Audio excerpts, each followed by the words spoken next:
اما بعد فاعوذ باللہ من الشیطان الرجیم بسم اللہ الرحمن الرحیم لقد خلقنا الانسان فی احسن تقویم صدق اللہ مولانا العظیم وبلغنا رسولہ الکریم ونحن علی ذلک من الشاہدین والشاکرین والحمد للہ رب العالمین۔ مولا صلی وسلم دائما ابدا علی حبیبی کا خیر الخلق کلہم والحبیب الذی ترجى شفاعته لكل حول من الاحوال مقتحم۔ یا ربی بالمصطفیٰ بلغ مقاصدنا واغفر لنا ما بدا یا واسع الکرم یا کرم الخلق ما لمن الوذ به سواک عند حلول الحادث الامم۔ ثم الرضا عن ابی بکر وعن عمر وعن علی وعن عثمان ذی الکرم۔ مولا صلی وسلم دائما ابدا علی حبیبی کا خیر الخلق کلہم۔ اللہ تعالیٰ کی حمد و ثنا امام الانبیاء حبیب کبریا جناب محمد مصطفیٰ صلی اللہ علیہ وسلم کی ذات والا صفات پر ہدیہ تبریک کے بعد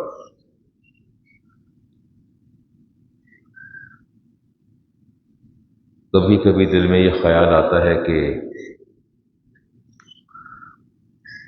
لوگ نمرود کی خدائی کے کیسے قائل ہو گئے، فرعون کی دعوی رب ہونے کے کیسے قائل ہو گئے،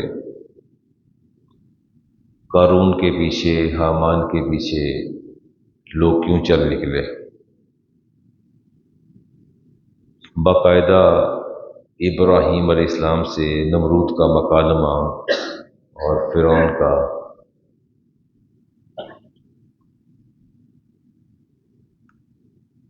موسیٰ علیہ السلام کے ساتھ۔ ایک وقت وہ تھا کہ گمراہی پھیلتی تھی، بے علم اور غافل ہونے کے ساتھ لوگ گمراہ ہوتے تھے، جہالت کی وجہ سے لوگ گمراہ تھے۔ اب وقت ایسا آ گیا ہے کہ لوگ علم کے ہوتے ہوئے گمراہی کا شکار ہو گئے ہیں۔ کبھی جہالت گمراہی کا سبب بنتی تھی، اب علم جو ہے وہ گمراہی کا سبب بن رہا ہے۔ فرعون نے کہا تھا کہ انا ربکم الاعلی، میں تمہارا سب سے برتر رب ہوں، اس کا دعویٰ تھا۔ اور ابراہیم علیہ السلام نے فرمایا تھا کہ افتعبدون من دون اللہ ما لا ينفعکم شیئا ولا یضرکم، کیا تم ایسی ذات کی پرستش کرتے ہو جو نہ تمہیں نفع دے سکتے اور نہ نقصان دے سکتے ہیں۔ اف لکم ولما تعبدون من دون اللہ افلا تعقلون، افسوس ہے تم پر کہ تم ان کی پرستش کرتے ہو جنہیں خود عقل نہیں ہے۔ اندھی عقیدت اس نے ہمیں گمراہی کے ایسے گڑھے میں دھکیل دیا ہے کہ جہاں سے نکلنا ہمارے لیے بڑا مشکل ہو گیا ہے۔ لوگ دلیل دیتے ہیں، کہتے ہیں جی وہ آپ کہتے ہیں وہ پیر جاہل ہے، اس کے پیچھے لاکھوں لوگ ہیں۔ تو میں نے کہا تھا نمرود کے پیچھے بھی تو لاکھوں لوگ تھے، فرعون کے پیچھے بھی تو لوگ تھے۔ ہر دور میں آئمہ تلبیس اور آئمہ دلالت، گمراہی کے یہ بت موجود تھے اور لوگ ان کی پیروی کرتے چلے آئے۔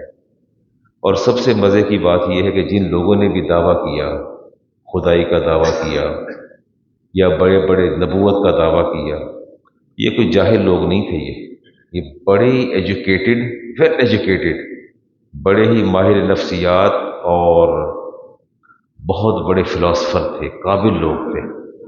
یہ لوگوں کی نفسیات کو جانتے تھے کہ کیسے ان کو قائل کرنا اور پیچھے لگانا ہے۔ کیا آپ نے کبھی دیکھا کہ ایک عالم دین، اس کی بنسبت ایک ایسا شخص جو علم سے بہت دور ہے اور پیر ہونے کا دعویٰ کرتا ہے، لوگ اس کے پیچھے لاکھوں کی تعداد میں ہوتے ہیں، لاکھوں کی تعداد میں۔ یہ اندھی عقیدت یا بلائنڈ فیتھ جو ہے یہ کس قدر خطرناک ہے، میں اس کا تصور نہیں کر سکتا۔ وہ جو ان کا دور تھا وہ میڈیا کا دور نہیں تھا، اس کے باوجود ایک کثیر تعداد لوگوں کی ان کے پیچھے تھی۔ اب تو سوشل میڈیا کا دور ہے، اب تو تشہیر جو ہے اور آلات تشہیر و ترغیب جو ہے وہ آپ کے ہاتھ میں ہیں، جس کو جتنا چاہے اونچا لے چلے۔ مرزا جہلمی نے آگے 8-10 لوگ بٹھائے ہوتے ہیں، بند کمرے میں بیٹھا اور اس نے پورے اہل ایمان کے لیے فتنہ برپا کر دیا۔ اس نے ایمان کے اور اسلام کے بخیو دھیڑ کے رکھ دیے، اور آہستہ آہستہ سوشل میڈیا کے فالوورز جو ہیں اس طرف بڑھتے چلے جا رہے ہیں۔ اب تو یہ کام بہت آسان ہے، یہ لوگ دل و دماغ پر سٹرائک کرتے ہیں، نفسیات کے ماہر ہوتے ہیں اور یہ جانتے ہیں کہ ہم نے کیسے کسی کی نگاہوں کو خیرہ کیسے کرنا ہے اور کسی کو کنونس کیسے کرنا ہے۔ اس میں آپ کے پولیٹیکل لیڈرز ہوں یا ریلیجیس لیڈر ہوں، دونوں طرح کے لوگ اس کے اندر آتے ہیں۔ مجھے اس سے اختلافی اعتراض نہیں ہے، جو کرتے ہیں کرتے چلے جائیں، لیکن تکلیف اس وقت شروع ہوتی ہے کہ جب بے خوف و خطر دینی مقدسات جب وہ ان پر زد پڑتی ہے تو پھر تکلیف ہوتی ہے، اور پھر سمجھ آتی ہے کہ اب یہ کام خراب ہے، اب علماء حق کا زبان کھولنا اس کا وقت آ گیا ہے۔ اگر کوئی اپنی سیاسی قیادت کو یہ کہتا ہے کہ نبی کریم علیہ السلام کے والدین کے بعد اس کے والدین عظیم ہیں اس کائنات کے اندر، جب بات دینی مقدسات کی طرف آتی ہے، اپنی سیاسی قیادت کو اس کی بڑھوتری کے لیے جب یہ کہا جاتا ہے کہ ان کی مثال ایسے ہی ہے جیسے امام الانبیاء علیہ السلام کے والدین کریمین تھے، اور جب کسی قیادت کو چاہے وہ مذہبی ہو یا سیاسی ہو اسے تاجدار کائنات، ختم المرسلین، رحمت للعالمین، سیدنا محمد رسول اللہ صلی اللہ علیہ وسلم کی تمثیل اور نظیر، مثیل اور نظیر قرار دے دیا جائے کہ جیسے انہوں نے دنیا میں انقلاب برپا کیا، یہ سیاسی قیادت ویسے ہی انقلاب برپا کرنے جا رہی ہے، اس وقت میرا خیال ہے زبان کھولنا جو ہے وہ بنتا ہے، اس وقت خاموش رہنا نہیں بنتا۔ زیادہ تکلیف کی بات یہ ہے کہ ہر پولیٹیکل پارٹی کا ایک ریلیجیس ونگ ہوتا ہے، ہر پولیٹیکل پارٹی کا ایک ریلیجیس ونگ ہوتا ہے، اس کے اندر علماء، مشائخ اور مفتیان، جو بھی، میں اس پر بات نہیں کرتا، وہ لوگ موجود ہوتے ہیں، اور کیا ان کا کام نہیں ہے بات کرنا؟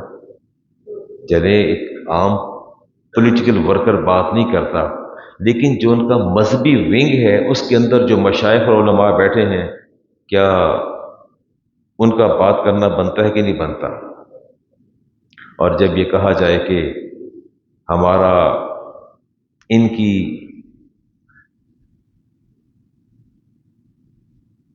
ترغیب پر پروٹیسٹ کرنا یا آنا جہاد ہے اور عبادت ہے، جب آپ اس پروٹیسٹ کو عبادت قرار دیں گے اور جب اپنے آپ کو فالوورز کو آپ صحابہ سے تشبیہ دیں گے تو پھر میرا خیال ہے کہ کسی نہ کسی کونے سے آواز تو اٹھنی چاہیے۔ اگر وہ لوگ خاموش ہیں، مجھے اس سے کوئی غرض نہیں کہ کس نے کیا کہا، لیکن جہاں دینی مقدسات پر زد آئے گی تو ہم بولیں گے، جب دینی مقدسات پر زد آتی ہے تو بولیں گے۔ نبی کریم علیہ السلام کی مثیل اور نظیر اس کو قرار دینا، یہ تو سوال ہی پیدا نہیں ہوتا۔ رسول کریم علیہ السلام نے خود ممبر بچھایا، خود ممبر بچھایا، اور حسان بن ثابت سے فرمایا تھا حسان اس ممبر پر بیٹھ جائیے، خود ممبر آراستہ کیا، خود اپنے ہاتھ سے بٹھایا اور فرمایا کہ اب کہیے، اب آپ کے کلام کا وقت ہے۔ تو کلام کیا تھا جی؟ وہ تو بڑا زبان زد عام ہے، وہ احسن من کلم ترکت تو عینی، کہتے ہیں یا رسول اللہ میری آنکھ نے آپ جیسا حسین اس دنیا میں دیکھا ہی نہیں۔ نبی کریم علیہ السلام کی مثیل یا نظیر کسی اپنے پولیٹیکل لیڈر کو، اپنی سیاسی قیادت کو اس طرح تشبیہ دینا. اب کوئی حسان بن ثابت سے یہ پوچھے کہ آپ کی نگاہوں کی وسعت کتنی ہے اور دائرہ اختیار کتنا ہے، آپ نے کہاں تک دیکھا؟ کہتے ہیں احسن لم من کلم ترکت تو عینی و اجمل من کلم طالب النساء.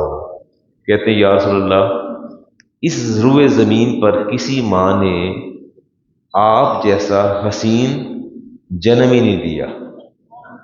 اچھا، اس میں ایک بات بڑی قابل غور ہے. کوئی دل جلا ہوتا تو حسان بن ثابت سے پوچھتا کہ آپ نے کتنے لوگوں کو دیکھا ہے؟ آپ نے اتنا بڑا دعویٰ کر دیا کہ کسی ماں نے آپ جیسا بے مثل بے مثال پیدا ہی نہیں کیا، جنم نہیں دیا. اصل میں حسان بن ثابت اگرچہ ان کی نگاہوں کی وسعت ایسی نہیں تھی، نہ فکر کا دائرہ، شعور کا دائرہ جغرافی حدوں سے باہر جا رہا تھا، لیکن وہ جانتے تھے کہ جو میں کہہ رہا ہوں انہی میرے اشعار کی تائید جو ہے وہ رسالت مآب علیہ السلام فرمائیں گے. آپ نے کہا بے شک حسان، آپ نے ٹھیک کہا. اللہ تعالیٰ نے کوئی ماں ایسی پیدا ہی نہیں کی جس نے محمد رسول اللہ سے بہتر کوئی کسی شخص کو یا کسی بچے کو جنم دیا ہو. اور یہ بات نبی کریم علیہ السلام کے سامنے کہی، خود تشریف فرماتے نیچے اور آپ حسان بن ثابت ممبر پر تھے. واجمل من کلم طالب النساء، آپ سے زیادہ حسین کسی ماں نے جنم نہیں دیا. فرمایا حسان ٹھیک کہا، خلقت مبرأ من کل عیب. اور آگے کہتے ہیں کہ یا رسول اللہ، اللہ تعالیٰ نے آپ کو ہر عیب سے، نقص سے پاک پیدا فرمایا ہے. سوال یہ پیدا ہوتا ہے کہ میں یا آپ میں سے کوئی اٹھ کے اپنی سیاسی قیادت کو اگر مثیل یا نظیر قرار دیں گے، کیسے دے دیں گے؟ وہ تو کہتے ہیں یا رسول اللہ، آپ خلقت مبرأ من کل عیب، اللہ تعالیٰ نے آپ کو ہر نقص اور عیب سے پاک کیا ہے. کأنک قد خلقت کما تشاء. ہمیں تو یوں لگتا ہے کہ اللہ تعالیٰ نے آپ کو آپ کی مرضی کے مطابق پیدا کیا ہے. یہ بہت بڑی بات ہے. ایسا پاسبل ہے کہ بچہ اپنی خلقت میں اور خلق میں اپنی مرضی کے مطابق ہو جائے؟ ایسا تو نہیں ہوتا. ظاہر ہے جب چیز مرضی کی ہو، اپنی رضا شامل ہو تو نقص اور عیب تو نہیں ہوتا. کہ یا رسول اللہ، میں حسان بن ثابت کہتا ہوں کہ انک قد خلقت کما تشاء، اللہ تعالیٰ نے آپ کو یوں پیدا فرمایا جیسا کہ آپ نے چاہا ویسے آپ کو بنا دیا گیا. یہ حسان بن ثابت کے وہ اشعار جو آپ نے ممبر پر بیٹھ کے کہے، اور رسول اکرم علیہ السلام نے ان اشعار کی تائید اور توثیق فرمائی. شیخ سعدی کیا بات کہتے ہیں یا صاحب الجمال و یا سید البشر. کہتے ہیں اے صاحب جمال اور عالم انسانیت کے سردار. شیخ سعدی فرماتے ہیں میں وجہک المنیر لقد نور القمر. کہتے ہیں کہ آپ، یہ چاند جو ہمیں روشن نظر آتا ہے نا، یہ دنیا سمجھ رہی ہے کہ چاند کی اپنی روشنی ہے، یہ اس نے کہیں سے لی. شیخ سعدی فرماتے ہیں نہیں، ایسا نہیں ہے. اصل میں یہ چاند کی جو روشنی اور نور ہے، یہ آپ کے رخ کی تابانی سے اس نے مستعار دی ہے، آپ کے رخ کی وجہ سے روشن ہے. لا یمکن الثناء کما کان حقہ. میں سعدی شیرازی یہ بات کہتا ہوں کہ آپ کی تعریف اور توثیق ممکن ہے ہی نہیں. کہتے ہیں کہ میں سعدی کہتا ہوں کہ جس طرح تعریف کا، توصیف کا حق ہے، فرماتے ہیں کہ آپ کی تعریف تو ممکن نہیں جس طرح تعریف کرنے کا حق ہے. کہتے ہیں بس میں تو ایک ہی بات کہوں گا، بعد از خدا بزرگ توئی قصہ مختصر. سعدی اس نتیجے پر پہنچا ہے کہ اللہ کی ذات کے بعد آپ سے زیادہ بزرگ ہستی اس کی مخلوق کے اندر موجود نہیں. یہ کہی بات. اور امام احمد رضا نے، میں بتا رہا ہوں کہ آپ کتنی آسانی سے کہتے ہیں کہ میری قیادت جو ہے وہ بالکل ایسے ہے جیسے رسالت مآب علیہ السلام اور ان کے فالوورز ایسے ہیں جیسے صحابہ کی بات. ایسا نہیں ہے. بات کرنے سے پہلے سوچنا چاہیے. امام احمد رضا نے کہا تھا وہ کمال حسن حضور ہے، وہ کمال حسن حضور ہے. کہتے ہیں کہ گمان نقص جہاں نہیں، کہ گمان نقص جہاں نہیں. نبی کریم علیہ السلام کی جو خلقت اور خلق ہے، کہتے ہیں اتنی عظیم ہے کہ وہاں نقص کا تصور بھی نہیں ہے.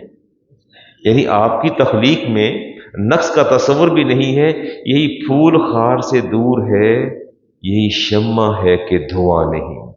کتنی ایسا پھول ہے جس کے ساتھ خار نہیں ہے، کانٹا نہیں ہے، اور یہ ایسی شمع فروزاں کی اللہ تعالیٰ نے اس زمین پر کہ جس کا دھواں نہیں ہے. شمع اور دھواں نہ ہو ممکن نہیں ہے.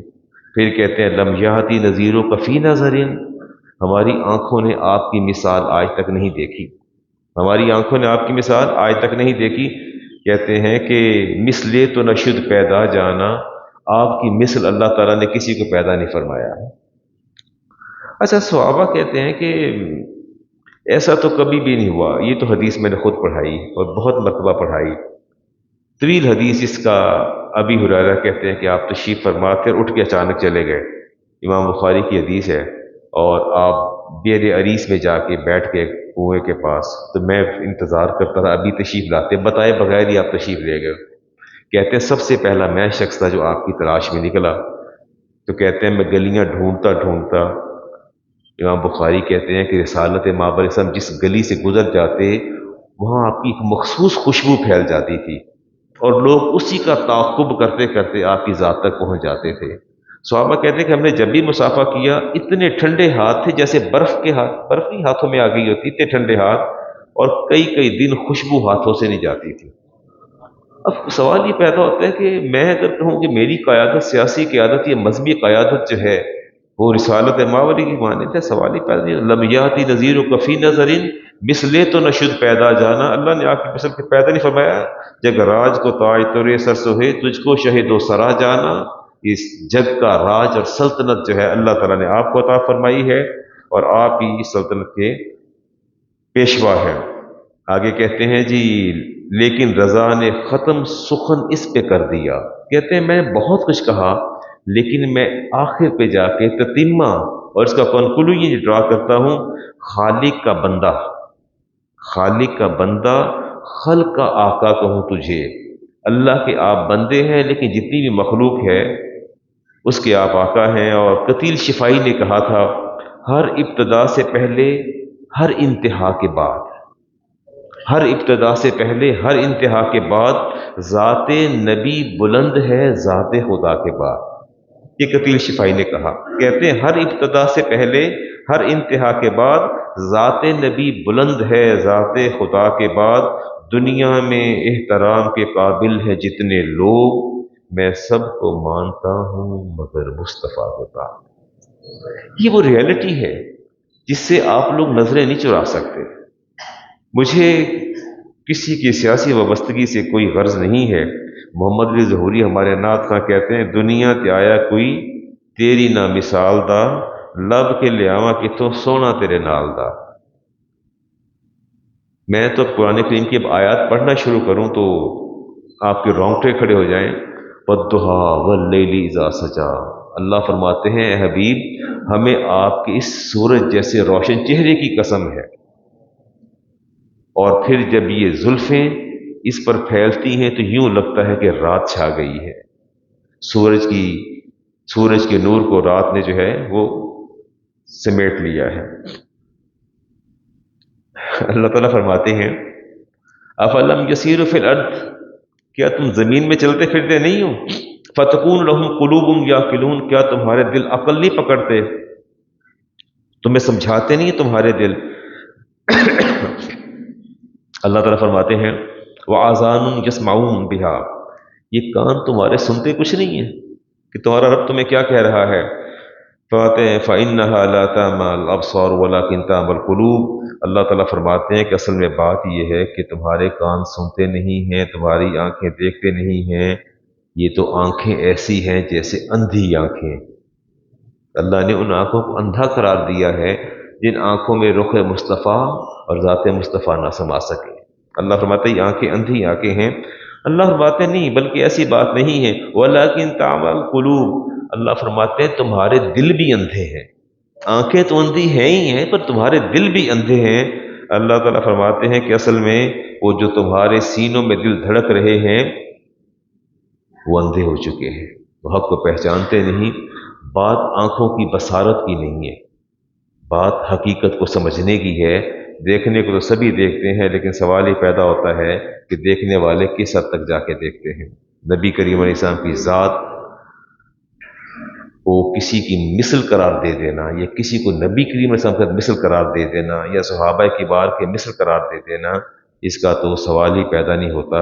اور میں سمجھتا ہوں کہ ظلم کی یہ انتہا ہے کہ میں اور آپ جو ہے آج اپنی قیادت کو، خواہ وہ مذہبی قیادت ہو اور خواہ وہ دوسری قیادت ہو، آپ قصیدہ بردہ شریف سنتے رہتے ہیں، میں بھی پڑھتا ہوں، مولا صلی وسلم دائما ابدا علی حبیبی۔ امام بصیری کا ایک شعر بڑا زبردست ہے، وہ کہتے ہیں منزہ عن شریک فی محاسنہ، وہ کہتے ہیں کہ یا رسول اللہ، میں بصیری اس نتیجے پر پہنچا ہوں کہ اللہ نے آپ کو جو محاسن، جو خوبیاں اور جو حسن عطا فرمایا ہے، کہتے ہیں اس میں کوئی بھی شریک نہیں، اس میں کوئی بھی شریک نہیں۔ اور پھر کہتے ہیں فجوہر الحسن فیہ غیر منقسم، کہتے ہیں کہ اللہ تعالیٰ نے جو آپ کو حسن عطا فرمایا ہے وہ حسن تقسیم ہو ہی نہیں سکتا، وہ آپ کی ذات کا خاصہ ہے، اور اس کے علاوہ کہتے ہیں میں کچھ نہیں کہہ سکتا۔ اور امام احمد رضا نے کہا تھا وہ جو نہ تھے تو کچھ نہ تھا، وہ جو نہ تھے تو کچھ نہ تھا، جو نہ ہو تو کچھ نہ ہو، جو نہ ہو تو کچھ نہ ہو، جان ہے وہ جہان کی، جان ہے تو جہان ہے۔ اللہ کی پناہ مانگے، میرا اس سے آگے میں بات نہیں کروں گا، عقل اندھی ہو گئی۔ میں نے اتنی بات کہی کہ ایک وقت وہ تھا کہ لوگ گمراہی کے گڑھے میں گر رہے تھے جہالت کی وجہ سے۔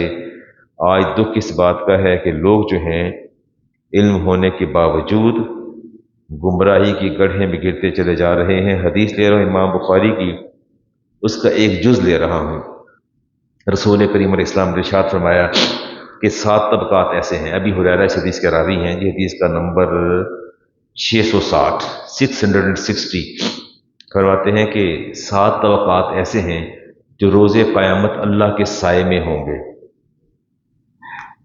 اور فرمایا کہ لا ذل الا ذلہ، اور اس روز محشر وہ ایسا حشر کا دن ہوگا جس دن کسی کا سایہ نہیں ہوگا۔ رجلان تحابا فی اللہ اجتمع علیہ وتفرق علیہ، اس دن اللہ کے سائے میں وہ لوگ بھی ہوں گے، 2 شخص، 2 مومن جو آپس میں محبت کرتے تھے، تحابا فی اللہ وتفرق علیہ، محبت بھی اللہ کے لیے کرتے تھے اور جدا بھی اللہ ہی کے لیے ہوتے تھے، یہ لوگ اس دن اللہ کے عرش کے سائے تلے ہوں گے۔ لا ذل الا ذلہ، فرمایا اس دن اللہ کے سائے کے سوا کوئی سایہ نہیں ہوگا۔ یہاں رک کے ایک بات اتنی عرض کرتا چلوں، آپ نے اپنے اپنے تعلقات کا جائزہ لینا ہے، آپ نے اپنے تعلقات کا، باہمی جو آپ کے تعلقات ہیں اس کا آپ نے جائزہ لینا ہے، اور دیکھنا یہ ہے کہ کس سے محبت آپ اللہ کے لیے کرتے ہیں اور کس سے محبت آپ، نفرت آپ اللہ کی ذات کے لیے کرتے ہیں۔ اصل میں یہی تو آپ کا امتحان ہے۔ اگر میں آپ سے سوال کروں قیامت کے دن کیا آپ کا یہ جی چاہتا ہے کہ آپ اللہ کے سائے تلے ہوں، جس دن سوائے رب کے سائے کے، اس کی سایہ قدرت، کوئی اور سایہ نہ ہو؟ تو آپ کا جواب ہوگا مولانا ہماری اٹموسٹ ڈیزائر ہے کہ روز قیامت ہم اللہ کے سائے تلے ہوں۔ طریقہ میں نے بتایا، اس کا ایک جز حدیث کا میں نے پڑھا امام بخاری کی، کہ وہ لوگ جو محبت اللہ کے لیے کرتے ہیں، اس کی میں چھوٹی سی مثال دے دیتا ہوں۔ آپ لوگ مجھ سے محبت کرتے ہیں، یہ میرا آپ کے بارے میں حسن ظن ہے، یہ میرا آپ کے بارے میں حسن ظن ہے، میں بھی آپ سے محبت کرتا ہوں۔ اس میں بھی کوئی لگی لپٹی بات نہیں ہے، نہ ہی اس میں کوئی ایسی بات ہے، سطحی بات ہے، یہ حقیقت ہے کہ میں آپ سے محبت کرتا ہوں۔ اور یقیناً آپ کا تشریف لے آنا محبت کی دلیل ہے۔ اس محبت کی وجہ کیا ہے؟ میرا آپ سے خون کا رشتہ نہیں ہے، خاندان کا نہیں، استاد شاگرد کا اس حد تک ہے کہ ابلاغ کرتا ہوں، ہماری محبت اللہ کی ذات کے لیے ہے، ایسے ہی ہے، اور تو کوئی مجھے کوئی کامن فیکٹر نظر نہیں آتا۔ محبت اللہ کی ذات کے لیے ہے نا۔ میں آپ سے محبت کرتا ہوں افتخار صاحب سے، آپ جتنے لوگ ہیں، منظور صاحب ہیں، ڈاکٹر فیاض صاحب، جتنے لوگ ہیں، ڈاکٹر پرویز صاحب بیٹھے، سارے شیخ کرامت صاحب ہیں، حافظ صاحب بیٹھے ہیں،